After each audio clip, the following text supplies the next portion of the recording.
Hey guys, welcome back. It is your favorite Gimp with a limp, and that's right, I've got Agents of Mayhem set back up for you guys.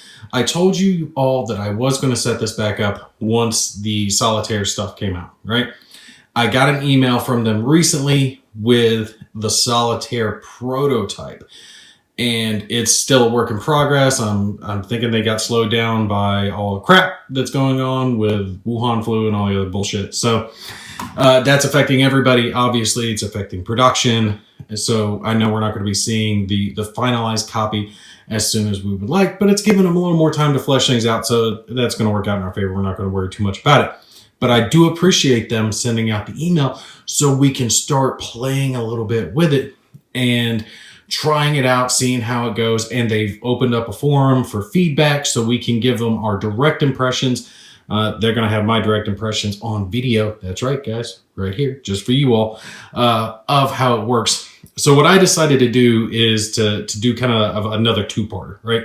So when I was going to do Agents of Mayhem, I did my first little playthrough where I showed you guys the basics of the game, and then I was going to come back with it with a Solitaire. Well, I don't want to wait until it's completely fleshed out and finished to cover the Solitaire portion. So I'm going to break it up into 3 parts instead, and we're going to cover the Solitaire prototype that exists as it is currently. It is not finished. Keep that in mind. It's a work in progress. So what you see in this video might not be what is final product. It obviously won't be final product because it's cards that I printed out. So things are subject to change. Keep that in mind. But what I'm going to do is another set of videos with everything once the final bits finally do release. When I have those in hand, then I will film it all and we'll cover all of it, because unfortunately, when it came to the Solitaire stuff, you can tell the Solitaire stuff is printed out and it's on these camouflage card sleeves that I put them in. That's all the prototype stuff, right? But it doesn't have any of the advanced rules available for it. And I was wanting to get into some of the advanced stuff in my next series, since it's not a part of it, to help justify doing another series. Honestly, I love this game. I don't mind filming this game at all, so it doesn't really bug me too much to film it again. It gives me some time to paint some extra figures too. When they do release the final product, I'm going to do a review then of the finale, the final product of the Solitaire module, and we'll get into the core advanced rules and all the other good stuff that we haven't covered yet. So this little series here, it's only going to be maybe 2-3 videos long. It's just going to be a quick walkthrough of where they're at with Solitaire stuff as of now. All right, so if you guys have watched any of my other stuff, you'll see that I cover a lot of Conflict of Heroes, okay? And this is one of the cards for their Solitaire module that goes with one of their games. You can see it says solo play orders. And the way these cards work is they have offensive, defensive, neutral cards, and then you try to execute the orders top to bottom, essentially. Now, there's a lot of information on this card that we're not going to get all into. If you played Conflict of Heroes, you know what this shit is. If you don't, then you're missing out and you should go get a damn copy of the game already. But they already have kind of like the pattern. They have the groundwork, the frame for Solitaire AI developed. So they just had to flesh it into this. Thing is, when it comes to Agents of Mayhem, they can't really just do a one-to-one. Now, I kind of expected a one-to-one, but after thinking about it and seeing what they're churning out, I get why they can't do it. And what they're doing is they're getting very specific with it, is what I've noticed. And if we take a look here, we'll get into these a little more specifically. Like I said, we're going to play a little bit of the game just to kind of show you guys how it fleshes out. But there are these cards. These are mission cards. They have unit focus cards. We have order cards. Now, this is similar to what I was holding up to you right there for Conflict of Heroes. This is the Agents of Mayhem equivalent of that, okay? They have those, and then they have the refresh cards. Now, these look very similar to what we're already using, but you'll notice they have some words on them that were not there previously. That's to help you with the Solitaire aspect of it, because there's a lot more decisions to be made here when it comes to this game than it does with Conflict of Heroes, because with this, it's not just move and attack. you notice we have multiple boards here. And by the way, I'm not going to go over the basic rules again. Like, I'll touch on them as needed for the solitaire aspect. But if you don't know Agents of Mayhem, make sure and watch one of my previous videos, someone else's videos, whoever's videos, but make sure you watch it because we're not going to cover the basics. All right, so with that, right, they have to not only choose what of these little tablets they're going to activate, because when you activate on your turn, you're picking one of these and the others refresh. They gain cubes back, they gain shields, they gain speed, they gain focus, all that other good stuff, right? So the AI has to determine which one of these is going to activate, and then on top of that, what they're going to do. So I kind of like how they went with this with two sets of cards. With the refresh cards, that's going to help you narrow down who's activating, okay? And what this effectively is going to do, these cards, is tell you what's refreshing, right? Just like it would in the normal game, but it tells you which one of these boards can't be activated this round, depending on what it has listed down. So at least it narrows it down to 2 boards, okay? After that, that's when you're going to draw a flat out new card, and these are the new cards. These are straight out orders. There's no equivalent to the base game because this is brand new into the game, okay? And it operates very similar to the way that the Conflict of Heroes cards operate, in that you're going to start at the top and work your way down. The way you determine which of your 2 remaining boards activates, though, is who can perform an order first. So you see here in the center, right there, it says attack. If we were deciding between hardtack and fortune here, if one of them were able to attack and meet these conditions that are on the left, closest range, protected, and then 3+ largest group, like all the other good stuff that they got listed down. You guys will see this here in a sec when we start going through the game. But whoever could meet that the best would activate. Now, let's say neither one of them could do it. That's when you move down. Who could meet this? And then the first time you find an order that one of these 2 can actually execute, that's when that board gets activated. They're the ones that are performing actions this round. And then they'll go on down. Because if you remember, when it comes to Agents of Mayhem, it's not just one thing. All right, so you don't just perform an attack. You spend your cubes to do whatever. Now, there are the main actions and then add-on actions and then the little instant actions. So you can only do one main action, but you can do a bunch of add-on actions. This orders card is how you determine what they're doing, main or add-ons or any of that good crap, and in what order they're going to do it. So this is really what I expected to come from Academy Games. This is right up my alley.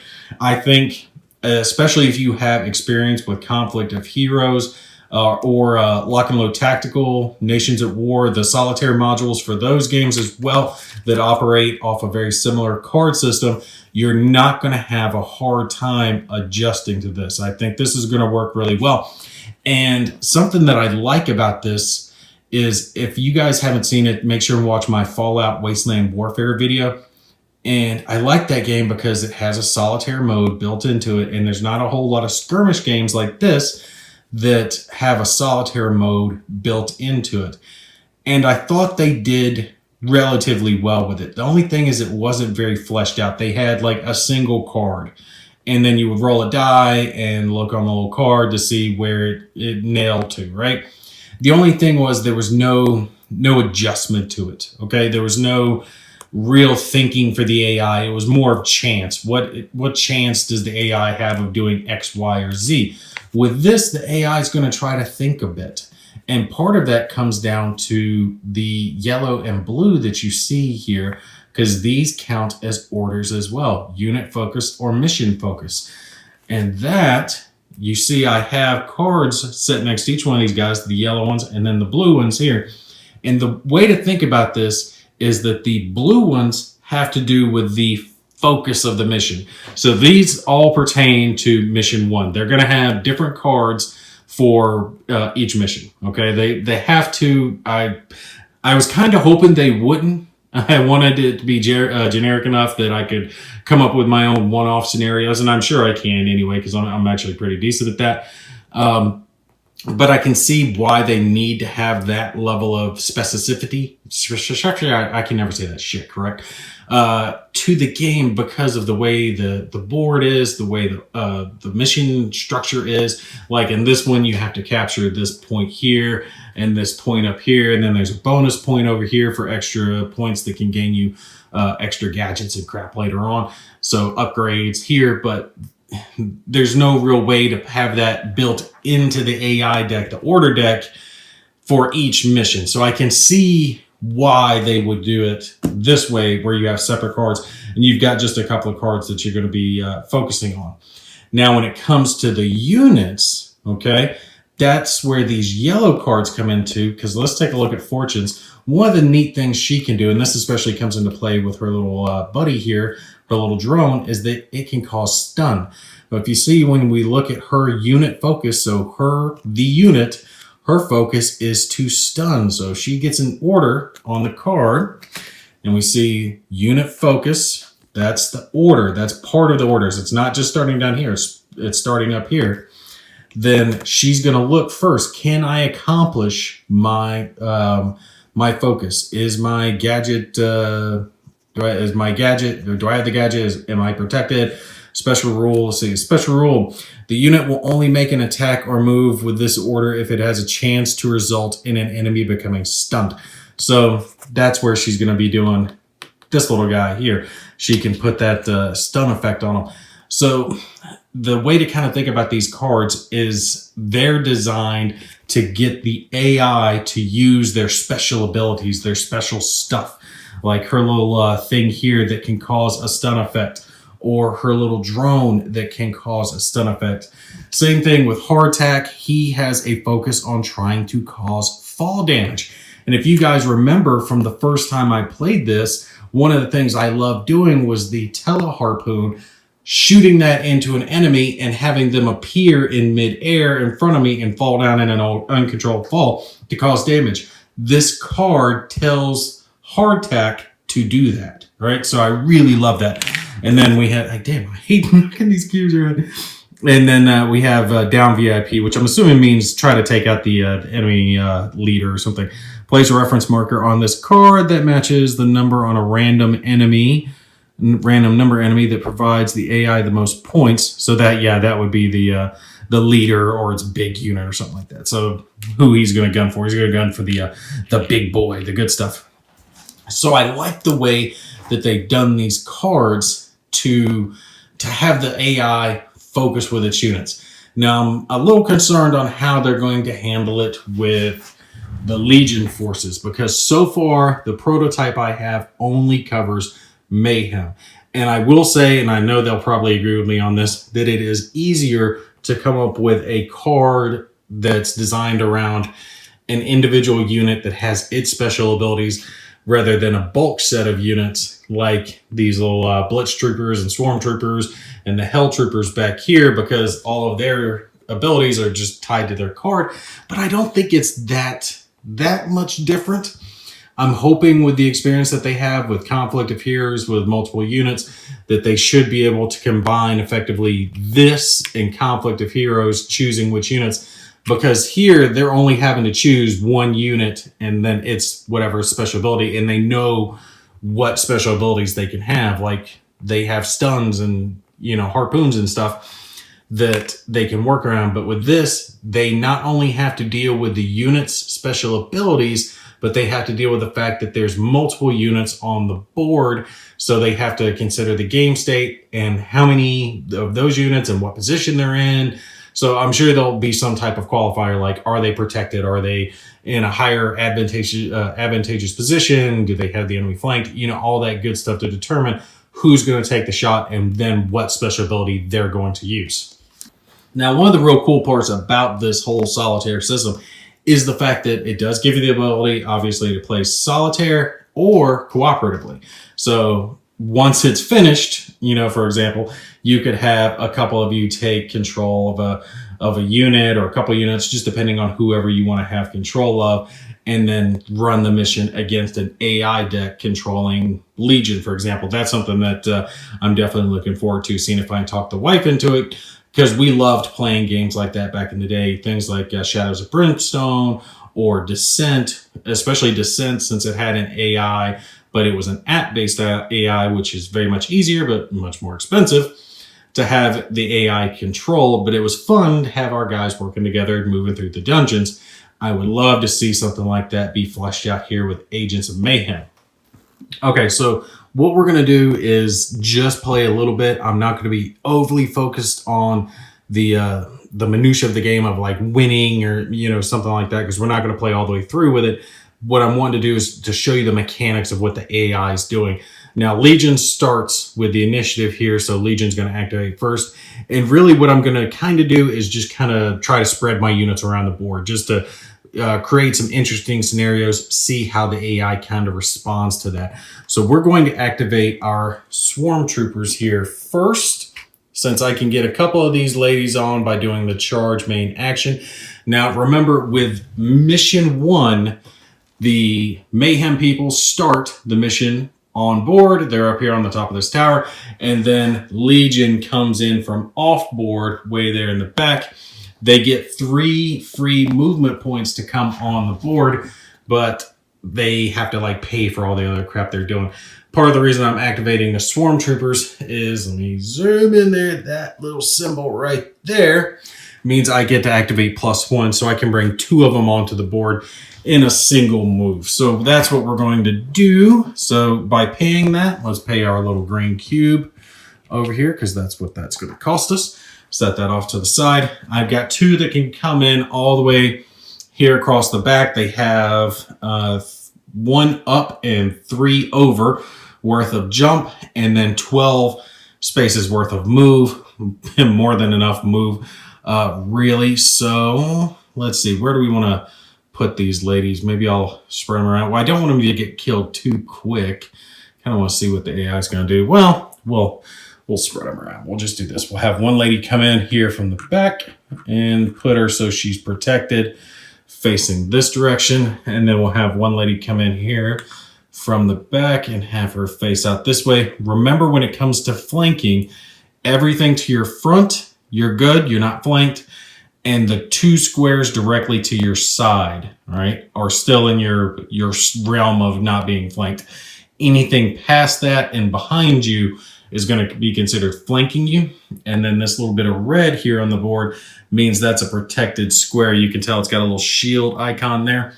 So by putting myself there, it gives me a little bit of protection because they're above me right now. So if you're above someone and you shoot down at them, you get bonuses when it comes to attacking. And then if you have little defenses here, that will negate the bonus. Or if you flank them, you get a bonus, all that type of stuff. Like I said, watch the first set of videos if you haven't to see all that good stuff. But this puts me in a decently advantageous position because I have cover and my flank is to the rear, way back there behind them. So that's all I have to worry about. Now, this first turn, you do not draw a refresh card, okay? So I have my little deck here. I'm not going to draw one. What we are going to do, though, because I'm going to break the rule just so I can show you guys the refresh card for the AI. So we're going to draw it for them this time. We won't worry about going through the refresh phase, but we're going to use this to help determine which one of these boards are going to activate. And then I'll just slide this back under. And actually, that might be a good idea for the AI, because the way it's read in the rule book is to, as far as the AI is concerned, is to just not draw one of these cards, just like the human player, and then you'll just have 3 that are available instead of 1. Maybe it will be better. I'll put this in the feedback to draw the card to help narrow it down, but just ignore it for the refresh phase. Just, you know, right back to the bottom of the deck. All right, so we are going to look, and whoever meets these conditions is the one that does not get activated, okay? So like the first one here, not endangered, that's a key one, and they have specifics for when it comes to endanger. And the basic gist is if the enemy has you in like red or yellow range, remember there's ranges here on the board, and has some type of advantage, like they flanked you or they're above you, things like that, then you're considered endangered. But if you're on the same level and you've got protection or you're at far range, things like that, then you're not going to be considered a danger. And actually, now that I'm looking at the card, maybe this is why they said to do it this way, because nobody fits these things. Because fewest shields, fewest cubes, right? So none of them are missing any cubes, none of them are missing any shields, so no one meets the condition. So behooves us to not really worry too much about the card, but that's the gist. So as a quick example, let's say they had activated previously. Let's take a couple of cubes off of Misfortune down here and say this was the state of the board. Well, we would look and none of them are in danger, so they're all good. Fewest shields, none of them are missing any shields, so they're all still equal. And then when we hit fewest cubes, okay, well, she has the fewest cubes. Well, as our example, remember, I'm going to put those back. She would be the one who could not get activated. So I would lay this card next to it just to remember she's not the one that's getting activated. That's how that's going to work as far as the refresh phase. But remember, that only determines which one of these two, like the two remainder, are possible to be activated, not the guaranteed to be activated. It's just sure that she's not going to be. So let's go with that as our example. Let's say these two are the ones who are going to be activated. And I'll throw this card back under my little deck here. And we'll draw ourselves an order card. Okay. And I can remind myself, I can't remember the name of the yellow. Okay, now I remember. This is the response to a counter order. Right? So the yellow here represents a counter order. And it gets a little long-winded on this, but the short way to think about it, and something I did forget to do real quick before I forget, you burn a order card before you draw an order card. I know I will forget that on the constant, but that's one of the rules. You burn an order card and then draw an order card. So we'll say that we burned that one and drew this one just so I don't have to redraw. But the counter orders here, this has to do with the AI responding to you. So it's trying to anticipate what you're going to do. And this, it's telling us basically it's wanting to capture an objective marker or trigger an event marker. Okay, so it's going to work towards those objectives. So if you're looking at it, I've effectively captured this objective marker down over here. They have control over this one. So it would be pushing the AI to take this one back from me or activate event markers, which can get into some of these story cards or other things that happen in the game.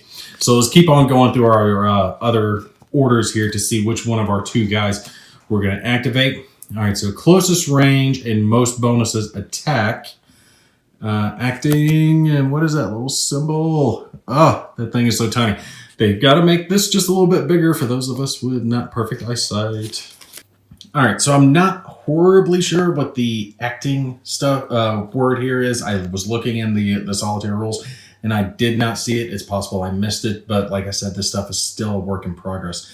I think it has reference to do with the counter order here, and reference to what they're trying to do. It doesn't matter for our purposes though, because the current board state has to do with the fact that I have a guy here and a guy there, and they don't have a line of sight from where they're at. I'm trying to see if I can get one of them to take an order without having to do something. Now, the thing is they can move, all right? So they can move, they can do other things in the process of completing an attack order. So it's not like they have to attack and then just stay where they're at. They can move, conduct the attack, or attack, and then move accordingly. It depends on the flow and the situation of the board. All right, so I'm sitting here looking at the card. I'm trying to find something that's good for the AI to do. Unfortunately, since we're just starting out, there's not a whole lot of good moves for them that's really standing out for either one. All right, so like I said, this first one here is talking about in response to, capturing, defending the objective markers. This one is like, who's going to conduct the best attack, right? Closest range, most bonuses. The thing is, can they move? And I was looking at it, and they would have to move in ways that doesn't really work too well for them. I was looking at Hardtack's move, or not Hardtack, Hollywood. If I got him to this square, would he have her and yellow range. And nope, she would be just one out because he wants to be at least on her level. He doesn't want to be below her. And neither one of their jumps will get them up to where they're above. Or actually, Hardtex might get him above because he goes up by 2 levels. Hollywood only goes up by a single level. So maybe Hardtech can get up over there and conduct an attack out of that window down on her, maybe, because that's part of the mission orders as well. Let's keep looking at that card and I'll show you guys what I'm talking about. All right, so you see these are about basically saying attack, best position, 4 movement points to the mission objective. You see how it has this mission focus tucked right in here? That still counts as an order, and that wants you to look at the cards. Now, the way these cards are operating is that we have one card that's the start, so it says this is the card that you're going to lay down, and it goes over special rules. And there's 3 mission cards associated with this mission. There's your first one where it says shift focus, and the first focus is to get to high ground. Now there's another one that comes into play. It's the end game focus, which we'll show that one here in just a little bit. But it's basically saying if you're on level 2 or under, and you have at least 3 cubes and you're in danger, the in danger isn't required, but being on level 2 or under and having 3 or more cubes being bolded is a requirement. Then you want to move to level 3 or higher, and then you want to try to be protected, means behind the red stuff that I was showing you guys, and you want to try to be the highest. Unfortunately, neither one of those are going to work for us either on this order, simply because all these guys are starting on level, oh, no, they're on level 2. They're not on level, let me think. All right, so that's level 1, 2, no, they're on level 3. I was thinking about it for a second. I was like, no, that's not 1. It's not 0, because some war games, you guys know what I'm talking about, war games are 0, 1, 2, and 3. That's a crap, is all the rules start to blend through in your head after a while. So this is level 1, 2, and 3. So since they're already on level 3, they don't meet the bold condition. So let's keep going and see if we can find an order that does meet our conditions here. 3+ cubes, they're in there. In danger, can they hit from range? 6, nope. But that's not bolded, so it's not required. And capture objective. Okay, so, and they want to be protected afterwards. That can be easily achieved. And I will just go with, what's his name? Hollywood to start things out. So he's going to try to move some, but he has to end somewhere where he's at least moving on the objective, and he's going to be protected. So we'll put this next to Hollywood to signify the fact that he's the one that we're activating. Or no, Hollywood's up here at the top, excuse me. I've got their unit cards covering them. So he's the one that's going to be activated, and we'll finish up that card here in a sec. And he has to end at least protected and moving towards the objective.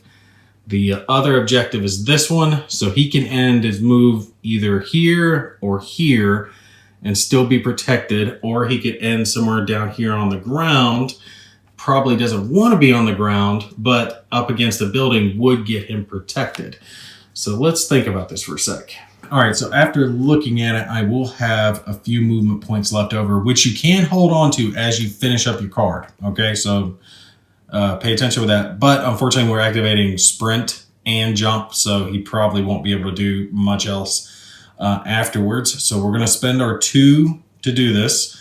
1 green for sprint, 1 green for jump. So that's giving us 9 movement points, 1 of up and 4 of over. That's more than enough to get us all the way down to here and meet the conditions of moving on the objective and ending somewhere that is protected. I can't get him farther over there. I could get him down here, but I don't think that's a good idea. I want to keep him higher level. I found that out the hard way when I was playing before, that height in this game is crucial. You do not want to be on ground level, because as soon as someone's firing down on you, they're just bringing the pain, because that's guaranteed 2 upgrades on their dice right there off the bat, putting some hurt on you. Now, the way the card works again after that is that you can still continue on. So let's say this was a move order and I obviously did not use all of my movement points. I could still continue using movement points down here if this were saying some type of move. So it's saying fire at someone who's protected in closest range, largest group, and closest to the objective marker is what that bottom one has to do with. I don't think he can get a shot. Well, no, he should be able to get a shot. Let's take a look here. One. Oh, let me tilt down. Excuse me. 1, 2, 3, 4, 5, 6, 7, 8, 9, 10. She is 10 squares away, which puts her in white range. And there would be negative modifiers because she's protected. Rolling 3 dice with 2 negative modifiers on it, which means only 1 dice. There's no need to take that attack. So yeah, the AI will not take that attack. There's just no benefit to doing it. It would just be a waste of cubes. Remember, like I said, I'm not going over the specifics of the little minor rules about what dice upgrade and don't upgrade, depending on what. Make sure you watch the previous videos for that stuff. But to understand, it's kind of like Conflict of Heroes again, that if the attack's really bad, the AI is not going to take it. So it's not going to waste a bunch of cubes spending an attack, because we would have to spend another green and another yellow, so a yellow focus cube on top of it. And then if we wanted to aim the attack, it'd be another yellow, so that would be 3 more cubes trying to conduct an attack, where at best we'd be rolling 1, maybe 2 dice against the enemy target. It is just not worth it for him. But we have accomplished our mission of getting a little bit closer to the objective and getting in a protected spot. And where he's at, he's protected from the enemy from every direction around, and he's got a little bit of height. All right, so like I said, we're going to play through this few more cards, few more rounds, back and forth, so you guys can see a little bit more about how the AI is going to kind of play with itself. That came out in a way that I wasn't planning on. Anyway, I want you guys to kind of see where the prototype is now and kind of experience it myself, because I poked around with it for a little bit, but I haven't got to sit down and play a whole game with it. I'm kind of learning as I go a little bit with you guys too. Like I said, I'm kind of hoping my experience that I have with a lot of their solo games and the way their cards work will help me out. We'll have to see if that's going to work or make me look like a jackass. If you guys have any questions, though, concerns, or anything about the Solitaire for Agents of Mayhem, feel free to put it down below, and I will contact them or try to figure out as I can. All right, you guys stay tuned for the next one. Y'all take care. I'll see you in the next one.